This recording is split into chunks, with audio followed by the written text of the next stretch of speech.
বাজান রে, সাহাবায়ে কেরাম জিজ্ঞেস করলেন, ইয়া রাসূলুল্লাহ, এই যে শহীদের বর্ণনা দিলেন, এই শহীদের মর্যাদা কেমন?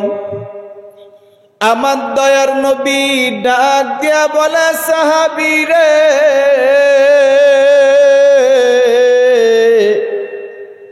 যেই ব্যক্তি নাকি আল্লাহর দিন বিজয় করার জন্য, যেই ব্যক্তি নাকি লড়াই করে যুদ্ধের ময়দানে শহীদ হবে, যেই ব্যক্তি নাকি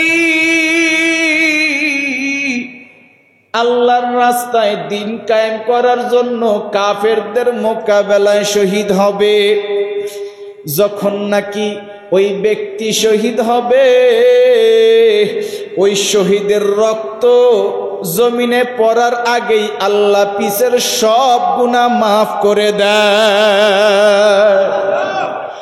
আমার নবী ডাক দিয়া বলে, সাহাবী রে,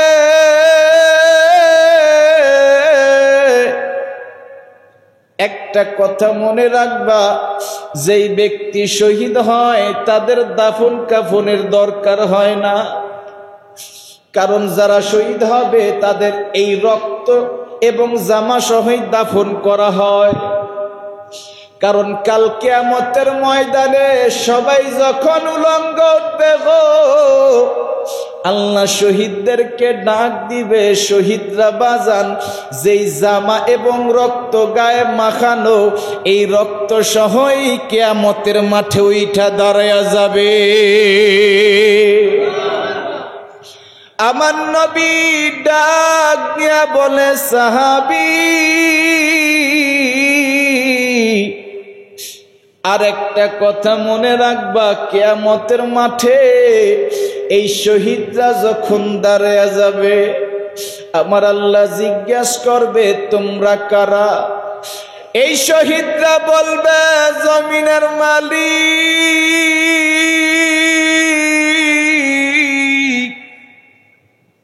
কিয়ামতের মাঠে আজকে দাঁড় হইছি, তুমি কি আমারে দেখা চিনো না আমি কোন মানুষ? আমি হচ্ছি শহীদি ব্যক্তি, যে কিনা তোমার দিন রক্ষা করার জন্য, আমি ওই শহীদ যে কিনা তোমার দিন কায়েম করার জন্য বেঈমানদের মোকাবেলায় শহীদ হয়েছি। আমার শরীরের দিকে তাকায়া দেখো, আমার এই রক্ত এখনো শরীর থেকে মুছে নাই। আমার জামার দিকে তাকায়া দেখো, আমার শরীরের জামাগুলা এখনো খোলায় নাই। আমি শহীদে ব্যক্তি একমাত্র তোমার জন্য শহীদ হইছি। আমার আল্লাহ ডাক দিয়া বলবে, ও শহীদরা রে, তোমরা যখন আমার দিন কায়েম করার জন্য, আমার দিনকে বিজয় করার জন্য, ইসলামকে কায়েম করার জন্য যখন তোমার শরীরের রক্ত দিয়া তুমি আমার এই জমিনকে পবিত্র করছো, আমি আল্লাহর জন্য যখন শহীদ হইছো, আমি আল্লাহ আজকে তোমারে জানায়া দিলাম গো, ও শহীদ, আজকে তোমার কোনো হিসাব হবে না। আজকে কিয়ামতের মাঠে তোমার কোনো ভয় নাই। ও আলবিসুহু মিনাল জান্নাহ, এই যে সরাসরি তোমার জান্নাতের পথটা দেখায়া দিলাম, আজকে তোমার বিনা হিসাবে জান্নাতি বানায়া দিলাম। আল্লাহু আকবার, জোরে বলেন। ও শহীদি ব্যক্তিরা, আজকে তোমাদের কোনো হিসাব নাই, আজকে বিনা হিসাবে তোমাদের আমি জান্নাতি বানায়া দিলাম। সর্বপ্রথম ওই মহান মালিকের দরবারে লাখ কোটি শুকরিয়া, যেই মহান মালিক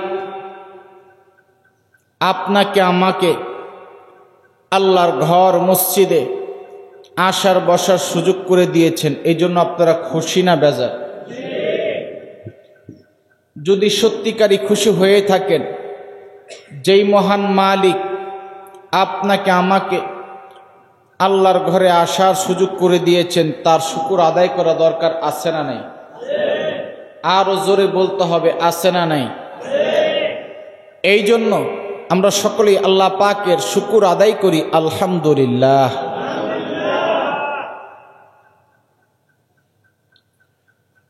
এটা সফর মাসের দ্বিতীয় জুমা। এই সফর মাসের দ্বিতীয় জুমায় আমি একটা গুরুত্বপূর্ণ আলোচনা করার জন্য চিন্তা করেছি। সেই বিষয়টা হচ্ছে যে মূলতভাবে শহীদ কারা এবং এই শহীদের মর্যাদা আল্লাহ পাকের কাছে কতটা দামি, এই বিষয়টা আপনাদের সামনে আমি তুলে ধরতে চাই। কারণ এই শহীদের বর্ণনা বা শহীদের কারা মূলত পক্ষে শহীদ, এটা আমরা অনেকেই জানি না। খালি শুনি সে শহীদ হয়েছে, সে শহীদ হয়েছে, আমরা এরকম শুনি। কিন্তু শাহাদাতের মর্যাদা আসলে পাবে কারা, মূলতভাবে শহীদ কারা, এবং এই শহীদের মর্যাদা আল্লাহর কাছে কত। কারণ শহীদের মর্যাদা অবশ্যই অবশ্যই আল্লাহ পাকের কাছে অনেক বেশি। তার কারণ হচ্ছে হযরত ওমর দ্বিতীয় খলিফা, তিনি সবসময় আল্লাহর কাছে দোয়া করতেন, আল্লাহ আমাকে আপনি শাহাদাতের মৃত্যু দান করেন, আপনি আমাকে শাহাদাতের মৃত্যু দান করেন। শুধু তাই নয়, আল্লাহ আপনি আমাকে মদিনায় দাফন করার ব্যবস্থা করে দিয়েন এবং শহীদি মর্তবা দান করিয়েন। সাহাবাই কেরামরা এটা দোয়া করতেন। আরেক হাদিসের মধ্যে আসছে, আল্লাহ নবী, আমার নবী মুহাম্মদ রাসূলুল্লাহ সাল্লাল্লাহু আলাইহি ওয়াসাল্লাম বলতেন যে আল্লাহ তুমি আমাকে শহীদি মর্তবা দান করো, আমি শহীদ হই, তুমি আমাকে আবারও জীবন দান করো, আমি চাই আবারও শহীদ হব, আবারও জীবন দান করো, আবারও শহীদ হই, আবারও জীবন দান করো।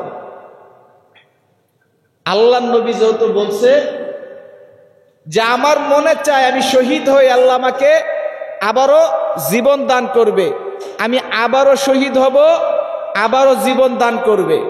তার মানে বোঝা যায় শহীদি মর্তবা বা শহীদের মর্যাদা আল্লাহ পাকের কাছে অনেক বেশি। কথা বলেন ঠিক কিনা?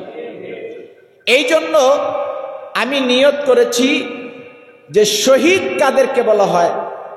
এই যে দেখেন বাংলাদেশে কত মানুষ শহীদ হয়েছে, দেখা যায় অনেকে বলে আবু সাঈদ শহীদ হয়েছে। তো অনেকে আমার কাছে প্রশ্ন করেছে যে হুজুর মূলতভাবে শহীদ কাদেরকে বলা হয়, কি কারণে মৃত্যুবরণ করলে শহীদ বলা হয়, এর ব্যাখ্যা বিশ্লেষণ করে একটু জানাবেন। তো এই জন্য আমি নিয়ত করেছি আজকে শহীদ এই বিষয়টার উপর আমি আজকে আলোচনা করব, আল্লাহ যদি তৌফিক দান করে জোরে বলেন আমিন। একটা কথা মনে রাখবেন, শহীদ হচ্ছে দুই প্রকার। কত প্রকার? আরো জোরে বলেন। শহীদ হচ্ছে দুই প্রকার। এক নাম্বার শহীদ হচ্ছে হাকিকি শহীদ, প্রকৃত পক্ষে শহীদ, এটা হচ্ছে এক নাম্বার। প্রকৃত পক্ষে শহীদ এটা হচ্ছে এক নাম্বার, অর্থাৎ শহীদুদ দুনিয়া ওয়াল আখিরা, এটাকে বলা হয় এক নাম্বার। অর্থাৎ আল্লাহ নবী বলেন যারা নাকি দ্বীন কায়েম করার জন্য কাফেরদের মোকাবেলায় ইসলামকে বিজয় করার জন্য যুদ্ধ করে যারা শহীদ হয় তারাই হচ্ছে প্রকৃত শহীদ। আল্লাহু আকবার জোরে বলেন। প্রকৃত শহীদ কারা? যারা নাকি ইসলাম কায়েম করার জন্য, যেমন দেখেন কাফেরের বিরুদ্ধে অস্ত্র তুলে জিহাদ করে যুদ্ধ করে, তারাই হচ্ছে মূলত শহীদ। এক্সাম্পল হিসাবে আপনারা ধরতে পারেন ফিলিস্তিনের মুসলমান। তারা আল্লাহর দ্বীনকে বিজয় করার জন্য, বাইতুল মুকাদ্দাসকে বিজয় করার জন্য কাফেরদের মোকাবেলায় তারা যুদ্ধ করতেছে। যারাই মারা যাবে তারা সবাই শহীদ।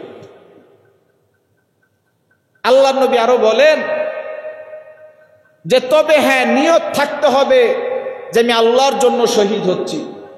কারণ কিয়ামতের মাঠে 3 শ্রেণীর মানুষকে আল্লাহ জিজ্ঞাসা করবে। 1 নাম্বার হচ্ছে শহীদদেরকে, যে তুমি কি জন্য শহীদ হয়েছ।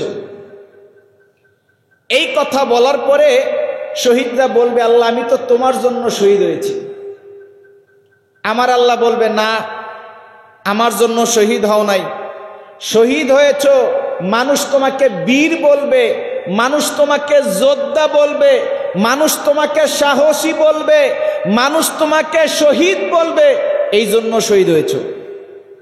যেহেতু শহীদ হয়েছ, মানুষ তো তোমাকে বলেই ফেলছে, সেটা তুমি দুনিয়াতেই পেয়ে গেছো, আমার কাছে তোমার কোনো মর্তবা নাই। আলেমকে জিজ্ঞেস করা হবে, তুমি আলেম হয়েছ কেন? বলবে, আল্লাহ আমরা তো তোমার জন্য আলেম হয়েছি। কয় না, মানুষরা তোমাকে আলেম বলবে এই জন্য আলেম হইছো, সেটা তুমি দুনিয়াতেই পেয়ে গেছো, মানুষ তোমাকে আলেম বলে ফেলছে, আমার কাছে তোমার কিছু নাই, সরাসরি জাহান্নামে যাও।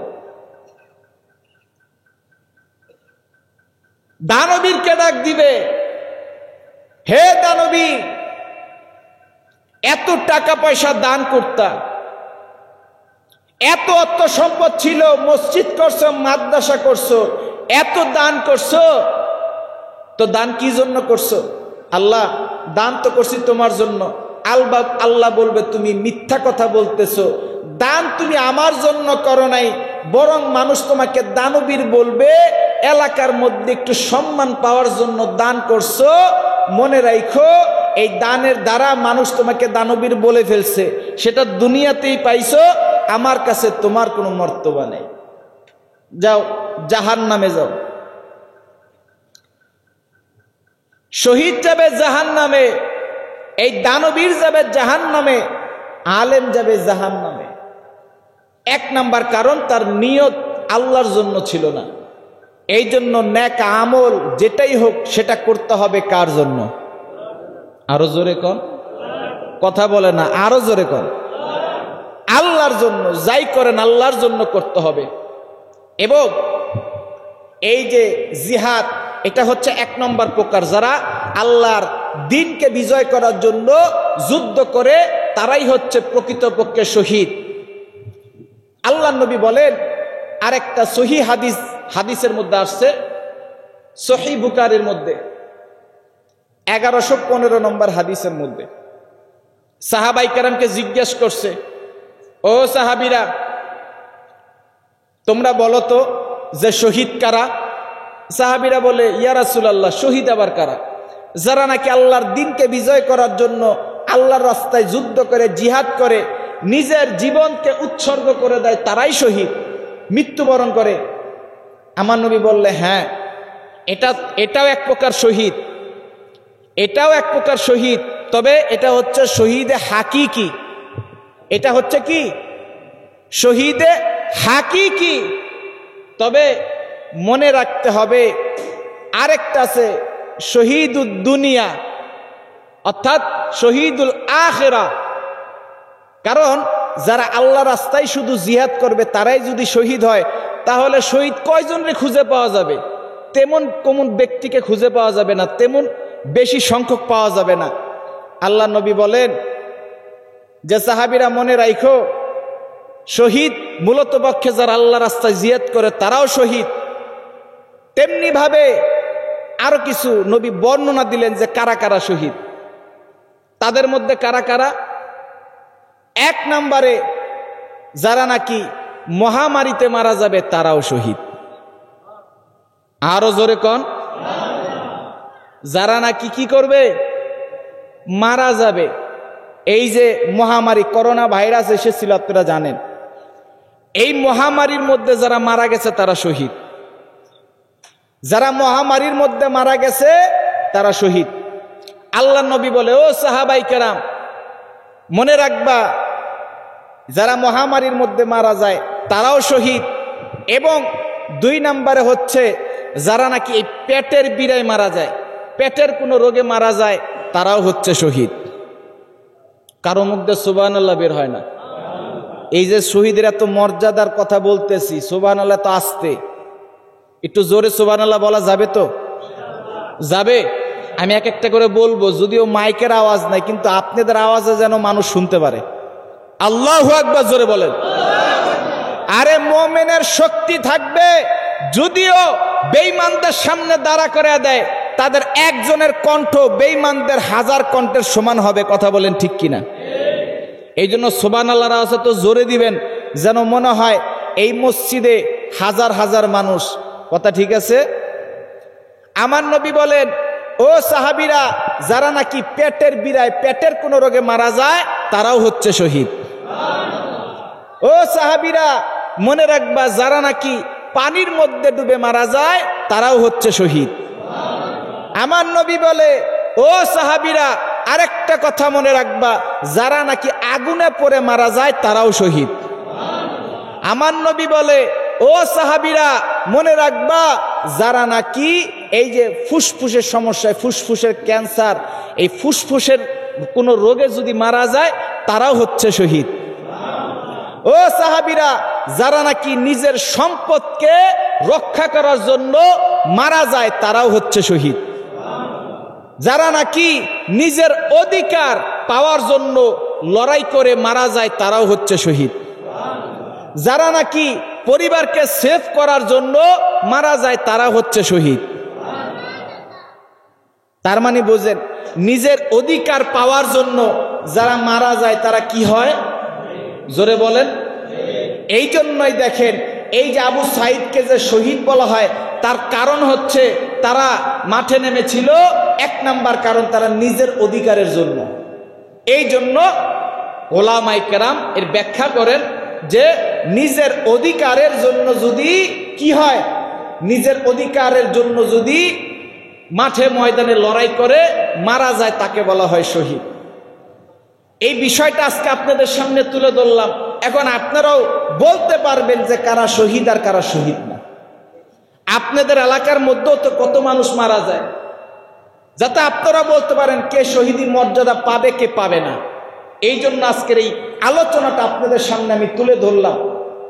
এবং আল্লাহর নবী আরো বলেন, ও সাহাবীরা, যারা নাকি, যেই মহিলা নাকি গর্ভে বাচ্চা রেখে ভূমিষ্ঠ সময় প্রসব বেদনায় যারা মারা যায়, তারাও হচ্ছে শহীদ। তার মানে বোঝেন আল্লাহ নবী কি বললেন? যারা পেটের বিড়ায় মারা যাবে, যারা আগুনে পড়ে মারা যাবে, যারা পানিতে পড়ে মারা যাবে, যারা সম্পদ রক্ষা করার জন্য মারা যাবে, যারা নিজের অধিকার রক্ষার জন্য মারা যাবে, তারা সবাই শহীদ। কিন্তু এই শহীদের মর্যাদা কি? সাহাবায়ে কেরামদের জিজ্ঞেস করলেন, এই শহীদের মর্যাদা কি? এবার আমার নবী শহীদের মর্যাদাগুলো বলবেন। দেখেন আমার নবী কি বলেন। বাজান রে, সাহাবায়ে কেরাম জিজ্ঞেস করলেন, ইয়া রাসূলুল্লাহ, এই যে শহীদের বর্ণনা দিলেন, এই শহীদের মর্যাদা কেমন? আমার দয়ার নবী ডাক দিয়া বলে, সাহাবী রে,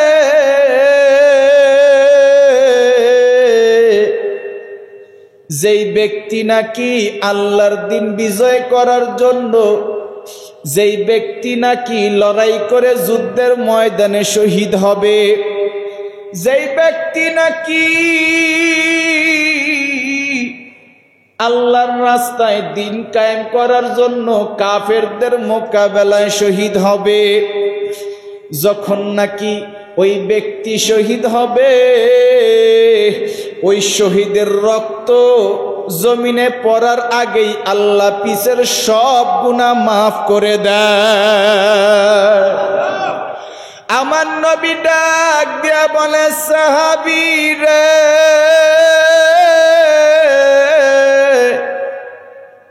একটা কথা মনে রাখবা, যেই ব্যক্তি শহীদ হয় তাদের দাফন কাফনের দরকার হয় না। কারণ যারা শহীদ হবে তাদের এই রক্ত এবং জামা সহই দাফন করা হয়।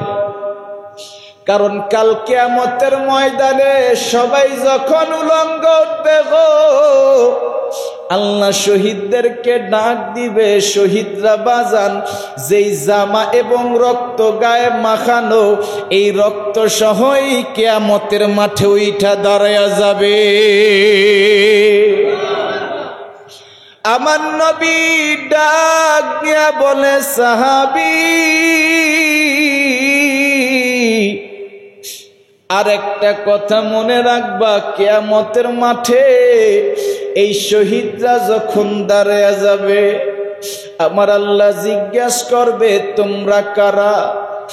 এই শহীদরা বলবে জমিনের মালিক,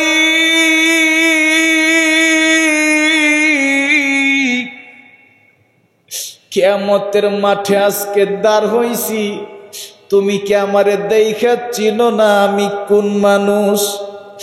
আমি হচ্ছি শহীদি ব্যক্তি যে কিনা তোমার দিন রক্ষা করার জন্য, আমি ওই শহীদ যে কিনা তোমার দিন কায়েম করার জন্য বেঈমানদের মোকাবেলায় শহীদ হয়েছি। আমার শরীরের দিকে তাকায়া দেখো, আমার এই রক্ত এখনো শরীর থেকে মুছে নাই। আমার জামার দিকে তাকায়া দেখো, আমার শরীরের জামাগুলো এখনো খোলায় নাই। আমি শহীদে ব্যক্তি একমাত্র তোমার জন্য শহীদ হইছি। আমার আল্লাহ ডাক দিয়া বলবে, শহীদরা রে,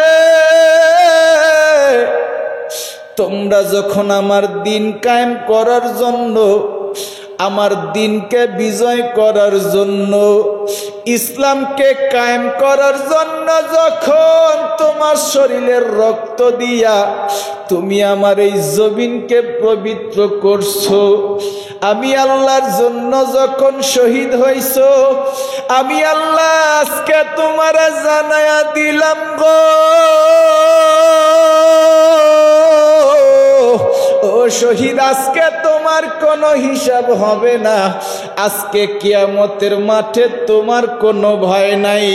ও আলবিসুহু মিনাল জান্নাহ, এই যে সরাসরি তোমার জান্নাতের পথটা দেখায়া দিলাম, আজকে তোমার বিনা হিসাবে জান্নাতি বানায়া দিলাম। আল্লাহু আকবার, জোরে বলেন। ও শহীদি ব্যক্তিরা, আজকে তোমাদের কোনো হিসাব নাই, আজকে বিনা হিসাবে তোমাদের আমি জান্নাতি বানায়া দিলাম।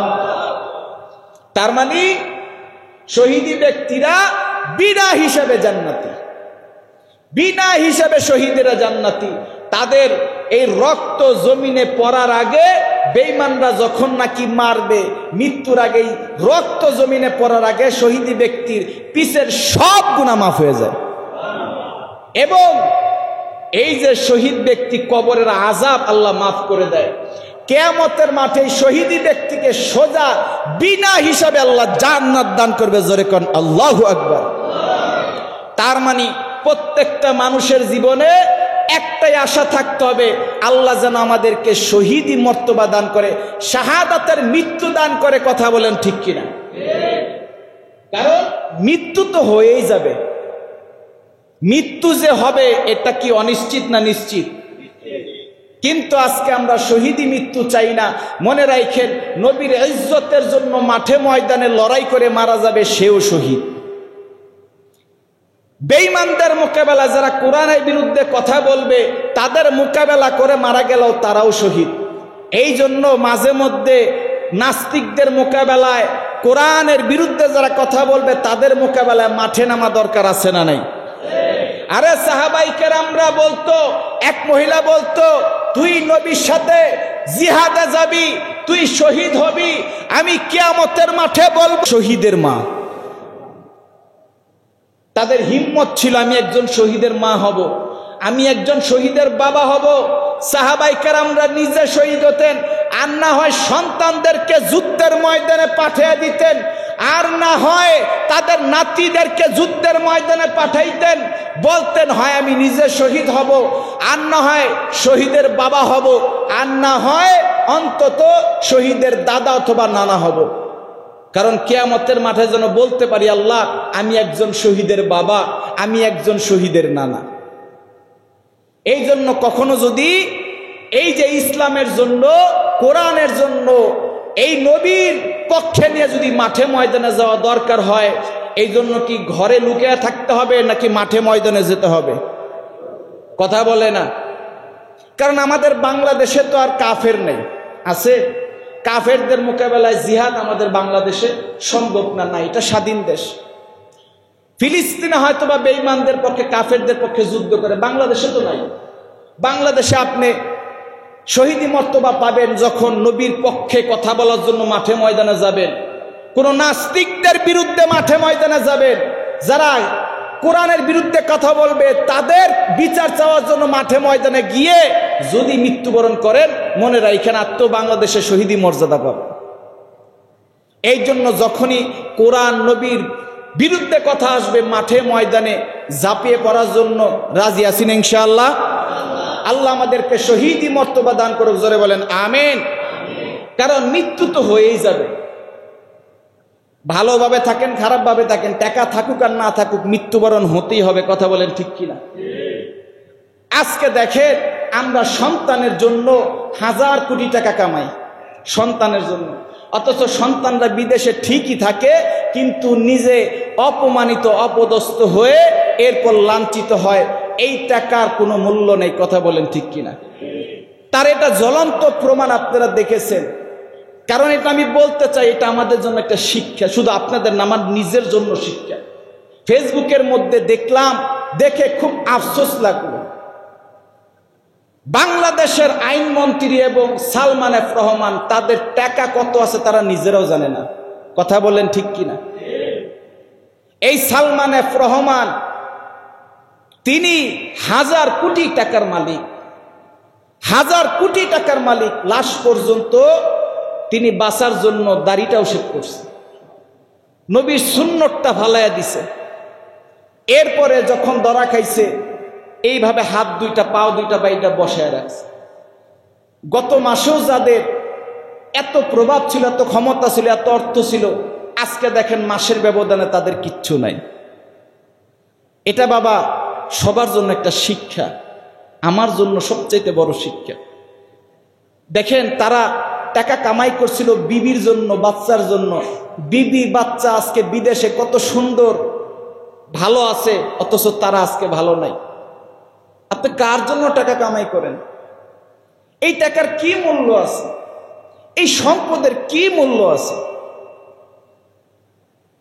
এই অর্থের কি মূল্য আছে? একটু বিবেক দিয়ে চিন্তা করেন। আমি ভিডিওটা দেখছি, আল্লাহকে বলছি, আল্লাহ এত অর্থ দেওয়ার দরকার নেই, এত সম্পদ দেওয়ার দরকার নেই, তবে সম্মানের সাথে একটা মৃত্যু দান করিও। আল্লাহ সম্মানের সাথে বাঁচতে চাই।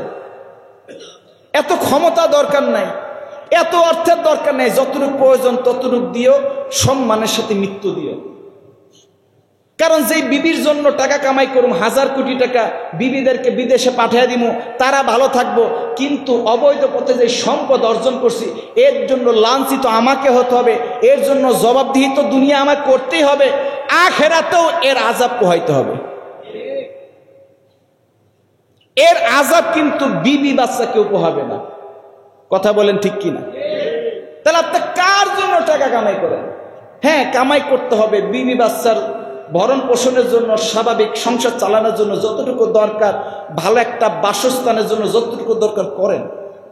আল্লাহ রাব্বুল আলামিন আমাদের এটার থেকে শিক্ষা অর্জন করার অনেক কিছু আছে, অনেক কিছু আছে। এটা আমি নিজে আগে শিক্ষা অর্জন করছি। আল্লাহ রাব্বুল আলামিন আমাকে সহ সবাইকে সহি বুঝ দান করুক, জোরে বলেন আমিন। যাদের কথায় গত মাসেও আইন চলতো, আইন যাদের কথায় সারা বাংলাদেশ চলতো, আজকে দেখেন সময়ের ব্যবধানে, 1 মাসের ব্যবধানে আজকে তারা চোরের মতন লুকে আছে। যে সালমান এফ রহমানকে দেখলাম হেলমেট পরায়া ঢুকে রাখছে। এই জন্য আল্লাহ রাব্বুল আলামিন আমাদেরকে এই সমস্ত অর্থ সম্পদ ঠিক আল্লাহ হেফাজত করে, যতটুকু আমাদের দরকার, যতটুকু প্রয়োজন, আল্লাহ ততটুকু দান করুক, জোরে বলেন আমিন। দেখেন শহীদি মর্যাদা, কত দাম।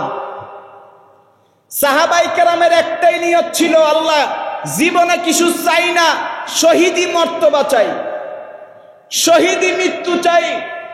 কারণ শহীদি মৃত্যুবরণ করলে কিয়ামতের মাঠে একটা কথা বলতে পারবো, ও আল্লাহ জীবনে কিছুই করি নাই, তবে তোমার রাস্তায় জীবন দিয়ে শহীদ হয়েছি।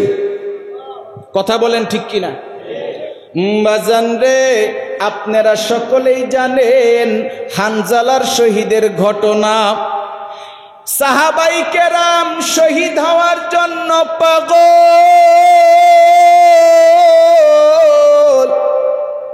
এই ছোট্ট একটা এক্সাম্পল দিয়েই বাবা আজকে বিদায় নিয়ে নিব। এ আমার যুবক ভাইরা, এই হানজালা বাজান যেদিন বিবাহ করে সেদিন বাজান উহুদের যুদ্ধ সংঘটিত হয়। বেঈমানরা ছিল ৩৫০০। আমার নবীর পক্ষে মুসলমান ছিল বাবা ১০০০।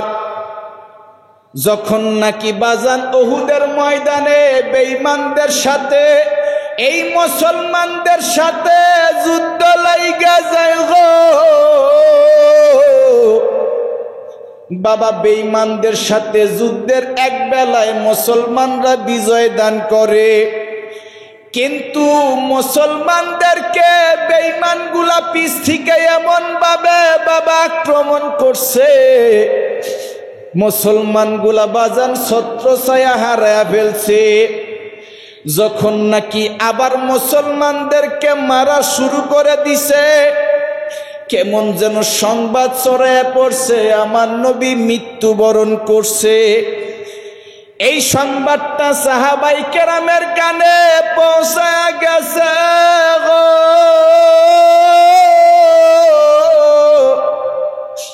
আমার নবী উহুদের ময়দানে শহীদ হয়ে গেছে। এই কথাটা যখন সাহাবায়ে কেরামের এই কানের মধ্যে শুনছে, বাজান এই কান দিয়া শোনার সঙ্গে সঙ্গে সাহাবায়ে কেরামরা অস্ত্র ফালাইয়া দিছে।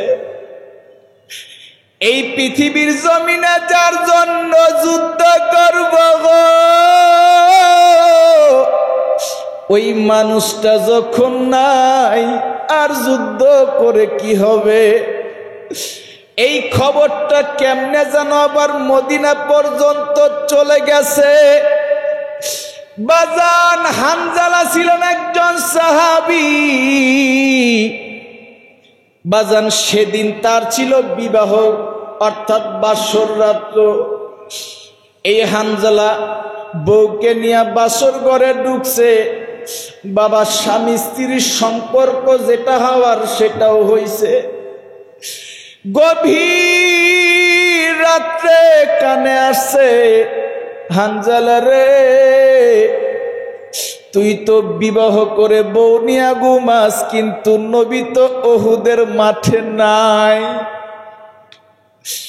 আমার নবী উহুদের মাঠে নাই গো।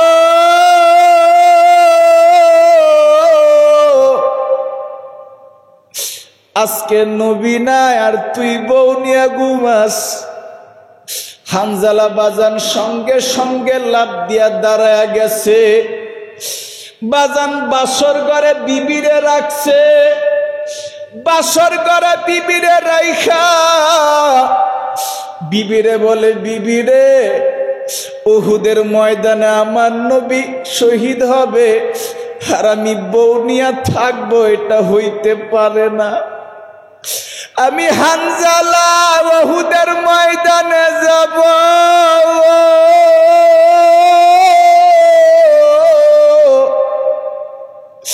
বিবি বারবার ডাক দেয়, ও স্বামী, আমারে থুয়া যায়ও না, যায়ও না। হানজালা ডাক দিয়া বলে, আমার নবী যদি এই মদিনায় না থাকে গো, এই মদিনার মধ্যে আমি হানজালা বাইসা থাকবো, এটা হইতে পারে না। আমারে ছাইরা বিদায় দে রে বিবি, বিদায় দে। আমি উহুদের ময়দানে বেঈমানদের সাথে যুদ্ধ করব। বাজান হানজালা উহুদের মাঠে গেলেন, বেঈমানদের মোকাবেলায় যুদ্ধ শুরু করে দিলেন। যখন বেঈমানদের মোকাবেলায় যুদ্ধ শুরু করে দিছে, এক পর্যায়ে হানজালা বাজান শহীদ হয়ে গেছে। কিন্তু আসলে আমার নবী মরে নাই। বেঈমানগুলা মুসলমানদের দুর্বল করার জন্য এই মিথ্যা সংবাদটা প্রচার করছিল, নবী নাই। সাহাবাই কেরামরা যখন বুঝতে পারলো আসলে নবী মরে নাই, নবী বাইচা আছে, মুসলমানরা যখন বিজয় লাভ করছে, আমার নবী সাহাবাই কেরামরে ডাক দিয়া বলে, সাহাবীরা, ও সাহাবীরা রে, এই উহুদের মাঠে যারা যুদ্ধ করে শহীদ হয়েছে তাদের লাশটা আমার কাছে নিয়ে আসো। এমন সময় বাজান হানজালার বিবি দৌড়ায় আসছে, দয়ার নবীর ডাক দিয়া বলে, নবী গো,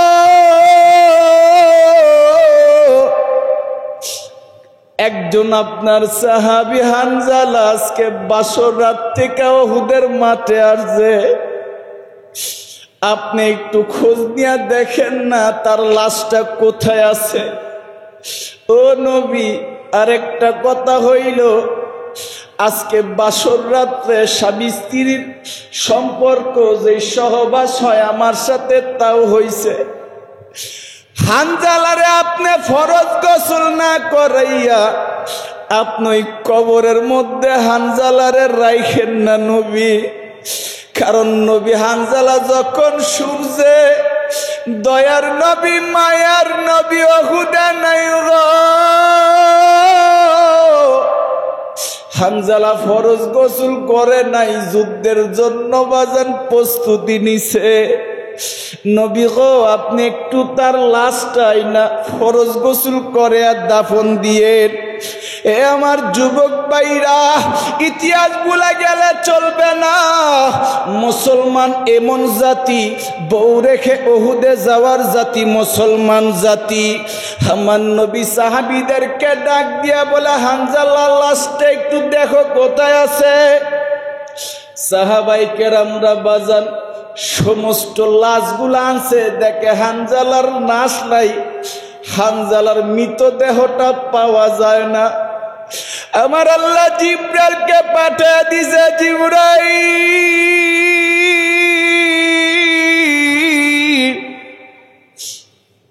আমার নবীর কাছে যে সংবাদ দে, হানজালা তো জমিনে নাই, হানজালা আসমানে নিয়ে আসছি। জিবরাইল নবীর কাছে আসছে, ও নবী, আপনি হানজালারে খুঁজতেছেন, হানজালা তো দুনিয়ায় নাই। হানজালারে আমার আল্লাহ ফেরেশতাদেরকে দিয়ে আসমানে নিয়ে গেছে গো।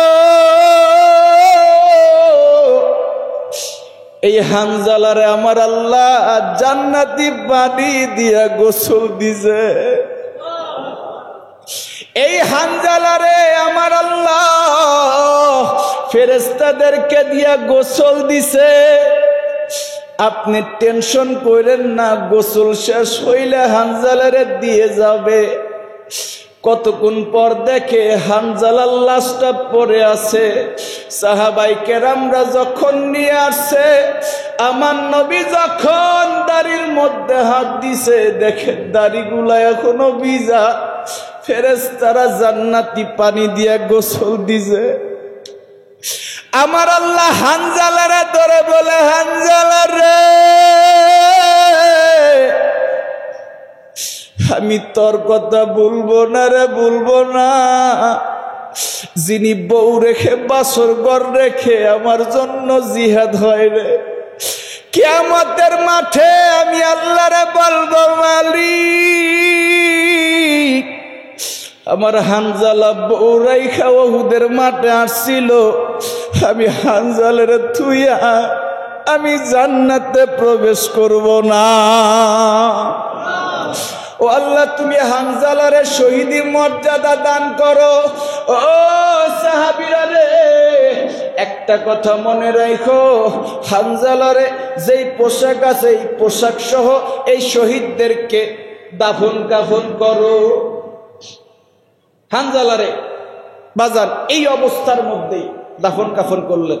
সময় বেশি হয়ে গেছে, 1 মিনিট আগাবো না, মাইকটা একটু সমস্যা ছিল, এই জন্য দেরি হয়ে গেছে। রাগ করছেন বাবা? রাগ করছেন? যাই হোক, আর 1 মিনিটও সামনে যাব না। আমি সংক্ষিপ্ত আকারে শহীদের মর্তবা বুঝানোর জন্য আপনাদেরকে এই আলোচনা শুনাইলাম। আল্লাহ রাব্বুল আলামিন আমাদের সবাইকে শহীদি মর্যাদা দান করুক, জোরে বলেন আমিন। শুধু একটা কথাই বলতে চাই, হানজালা যদি বিবাহিত নববিবাহিত বউ রেখে নবীর জন্য যদি জীবন দিতে পারে, কখনো যদি দরকার হয়, ও যুবক ভাইরা, আমার বৃদ্ধ বাবাজিরা, মৃত্যু তো হয়ে যাবে, শহীদি মৃত্যুবরণ করতে চাই, কিয়ামতের মাঠে বলতে চাই, আল্লাহ তোমার জন্য, তোমার নবীর জন্য, তোমার কোরআনের পক্ষে কথা বলতে গিয়ে মাঠে ময়দানে জীবন দিয়েছি, আল্লাহ বিনা হিসেবে জান্নাত দান করো। আল্লাহ পারে কি পারে না? এই জন্য আল্লাহ রাব্বুল আলামিন আমাদের সবাইকে, প্রত্যেকটা সাহাবাই দোয়া করত, আল্লাহ শহীদি মর্তবা দান করো, আল্লাহ শহীদি মৃত্যু দিও, গরু ছাগলের মতন মৃত্যু দিও না। আল্লাহ মৃত্যু তো দিবা, গরু ছাগলের মৃত্যু দিও না, আল্লাহ শহীদি মর্যাদা দান করিও। আল্লাহ রাব্বুল আলামিন আমাদের সবাইকে শাহাদাতের মৃত্যু দান করুক, জোরে বলেন আমিন।